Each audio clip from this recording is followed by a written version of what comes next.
Okay, today guys we're going to talk about rapid sequence induction, which is a type of induction of anesthesia that we do when someone is at risk of aspirating gastric contents.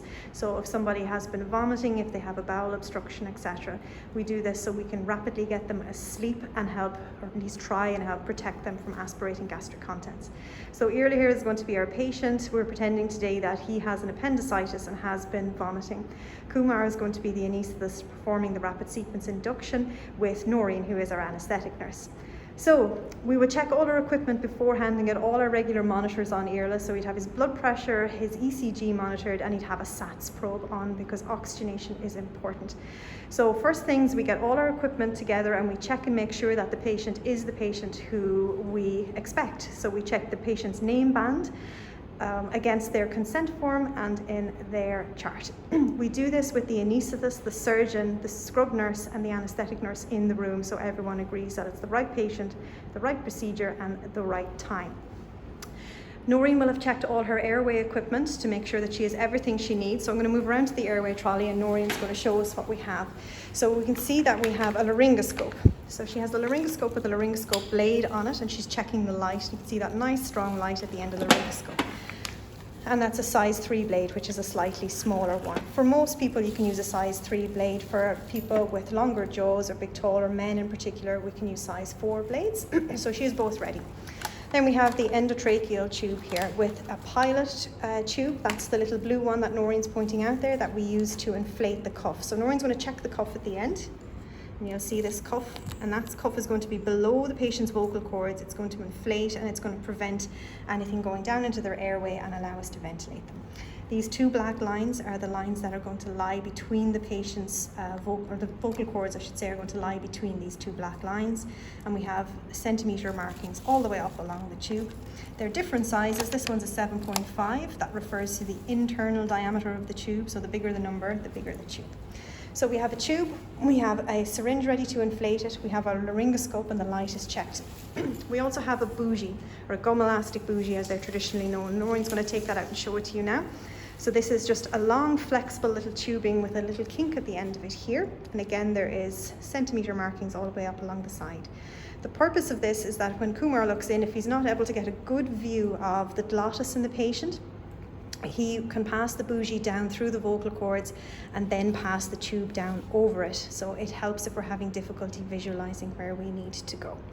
So these are all essential equipment. Other things that we have here are things like lubrication. So the tube is gently lubricated at the end to help pass through the vocal cords.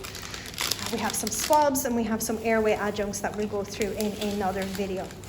The other really important thing for a rapid sequence induction or all inductions is suction. So this little suction tubing is essential, particularly if this patient's stomach is full and we're concerned that we're going to, once we induce them, cause the stomach contents to come up into the airway. So this is always ready for Kumar to reach under the pillow and grab in case the patient's contents are coming up into their mouth. So the suction is ready and on and under the pillow. Our airway equipment is checked. The team have a discussion so we know what we're going to do. So Noreen knows that she's going to be doing what we call cricoid pressure and she's going to check on Irla now to find his cricoid cartilage. So she's been trained in this, but you can feel and you can practice on yourself and your friends. So she's using her thumb and index finger to find the complete ring of the cricoid cartilage below the thyroid cartilage. This tends to be easier to find in men because they have more prominent larynx, and it's easier to find in people who have longer, thinner necks. So what she is going to be doing is placing gentle cricoid pressure on before the patient goes asleep, and the patient needs to know this. So she's already explained it to Irla that you're going to experience pressure on the neck. It's not going to close your airway. You're just going to feel a little pressure in the front of the neck. The purpose of this is to try and occlude the esophagus behind the airway, not occlude the airway itself. So that's why we use the cricoid, because it's a complete ring of strong cartilage.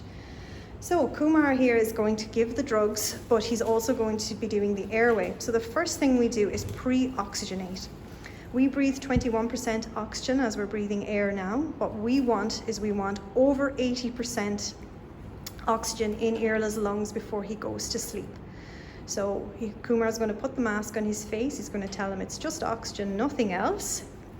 And he is going to breathe oxygen for either 3 minutes. Yeah. So this is the oxygen mask. I just put on your face.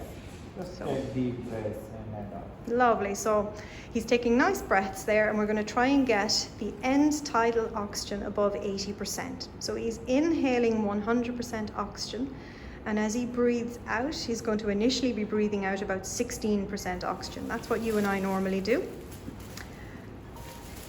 And as Irla breathes more and more oxygen, each breath he takes in is 100%, and each breath he breathes out is more and more oxygen. And we can monitor this on the patient monitor, which I've described to you in another video, and we're going to be looking for the end tidal oxygen to get above 80%. We can do this, as I say, for 3 minutes of breathing, or we can ask the patient to take 4 to 5 vital capacity breaths. Remember, your vital capacity breath is a full inhale and a full exhale. So show them a nice big vital capacity breath there, Irla. All the way up to the tops of the lungs. You can see the ribs lifting, and then fall all the way out. You'll hear the machine giving out because it's thinking that the patient is taking a huge, huge breath that they shouldn't. But that's okay. And that helps the patient breathe in. So we are prepared, we have monitors, and we know our plan. The pre-oxygenation is now complete. So I'm going to move around here so you can see a little more. Actually, move around to the other side of the bed. So Kumar is going to give the induction agent, so that's inducing anesthesia, and he's also giving paralytic agents. So let's have a look at the drugs here. He's going to give fentanyl and propofol. Fentanyl is a potent opiate, and propofol is a general anesthetic, and he's going to give them quickly, straight in. Once he's convinced that Irla is asleep, so as soon as the patient is asleep, that's when he's going to give the muscle relaxant. We have 2 options for the muscle relaxant. We can give suxamethonium, which is traditionally the muscle relaxant given. It's a depolarizing muscle relaxant. Our other option that Kumar has here is rocuronium.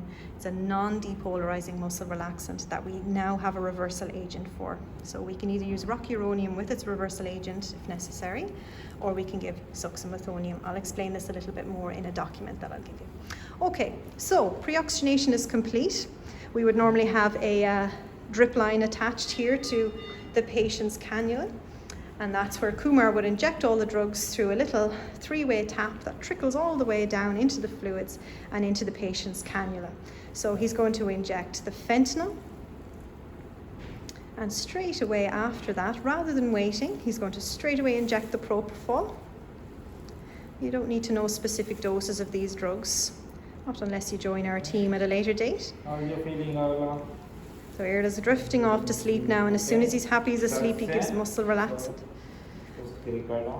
So Kumar has requested Cricoid on. That means that Noreen is pressing firmly down on the patient's neck now to try and occlude the esophagus.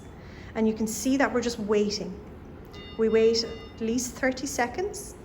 Kumar is not squeezing the bag, the patient is not breathing, we just wait.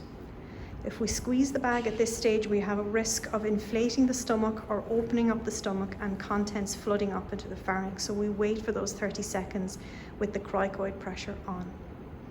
Do nothing else. The machine might alarm and say the patient's not breathing. We don't mind, that's intentional. So once the 30 seconds have passed, we're going to take off the oxygen mask. And Kumar is not going to do real laryngoscopy because Irla is pretending to be asleep. He's going to do laryngoscopy. Cricoid is still on. He's going to see the vocal cords and pass the tube down. Yeah. Lovely. So Noreen deflates the cuff. The cuff is below the vocal cords, and now the airway is protected. Okay. I just checked this.